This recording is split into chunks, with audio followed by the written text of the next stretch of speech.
Hello everyone. On today's trip through the woods, we will be building a glitter shelf. Let's get started.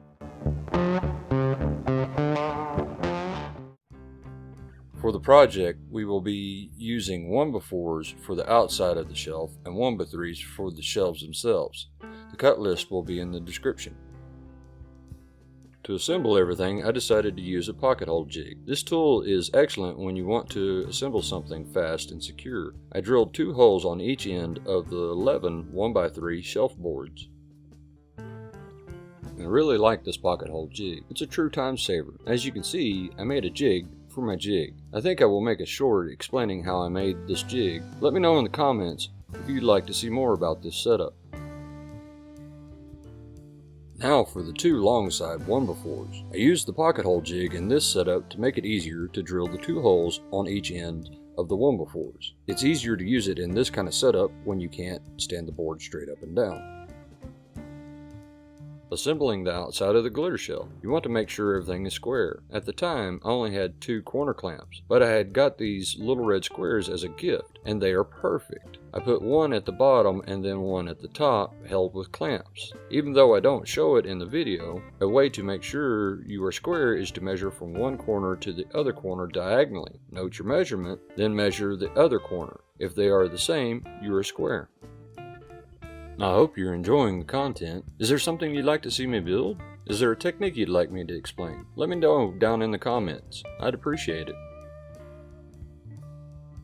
Time to screw it together. I start by screwing just the bottom hole in each corner. This holds everything together before I screw it in the top half of each corner. It also allows for minor adjustments.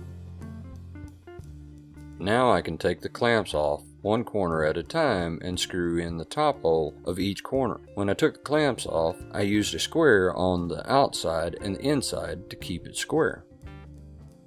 For the 1x3 shelves, I cut a couple of spacers. The spacers I used were 4.5 inches long. Most of the glitter bottles are 4.25 tall, so the 4.5 gives me a little wiggle room. I put a spacer on each end, moved the board into place with the pocket hole facing what will be towards the floor, and screwed them in place, and repeated.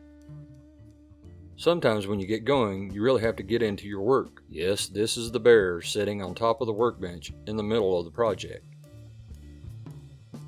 Here it is all assembled. I did add a 1x3 to the top of the shelf and one close to the bottom. This is so I could mount the shelf to the wall. The weird little notch at the top is to make space for a bracket for a shelf already in the room. To match the decor of the room, rustic, I stained the shelf. First I stained the back side and then flipped it over to do the front side. I did this on purpose because you really won't see the back, but it makes it easier to finish the front and makes it more uniform. Using the 1x3s I added earlier, I found my studs on the wall and screwed the shelf to the wall. Time to add all the glitter. A lot of glitter. And then some more glitter. I'd like to give a special message to one of my followers. Told you, I still make long form videos. Hope you learned something. I hope you enjoyed this build. If you did, please subscribe and hit that bell notification. As always, thank you for joining me on this trip to see what the bear is doing in the woods.